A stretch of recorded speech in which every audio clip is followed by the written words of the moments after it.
गोपी को साधु की सलाह। नंदापुर नामक एक गांव में गोपी नाम का एक लड़का रहता था। वो बहुत कामचोर था। वो हर काम को आसानी से बिना मेहनत के करना चाहता था। मेहनत का काम उसे बहुत मुश्किल लगता था। उसे घूमना फिरना और मस्ती करना बहुत पसंद था। वो हमेशा गांव के बच्चों के साथ फिरता रहता था। उसके माँ बाप उसके लिए बहुत चिंतित थे। वो बस अपने बच्चे को सुधरता देखना चाहते थे। एक दिन उसे गांव में एक साधु मिला। साधु को गोपी के बारे में पता था। उसे सुधरने के लिए उसने उसे एक सलाह दी। तुम बहुत अमीर हो जाओगे अगर तुमने मेरी ये बात मान ली तो। अपने गांव के बाई तरफ एक आम का पेड़ है। उसके 10 कदम पर अगर तुम खोदना शुरू करोगे तो तुम्हें वहाँ सोने का खजाना मिलेगा।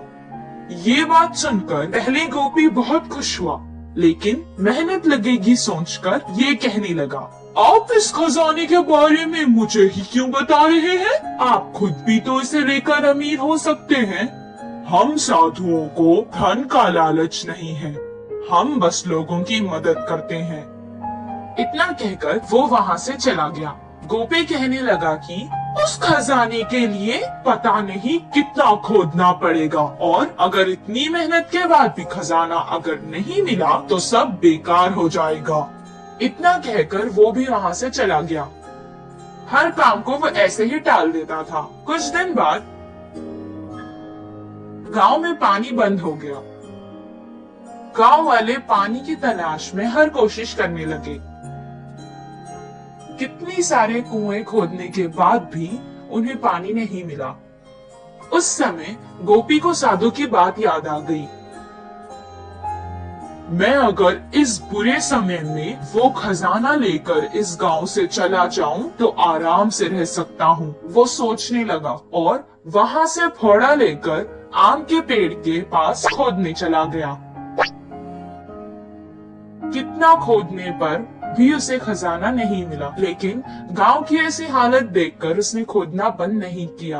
खजाना लेकर यहाँ से चला जाने के लालच में वो खोदता ही गया। 4 दिन तक खोदने के बाद उसके पैरों के नीचे उसे पानी महसूस हुआ।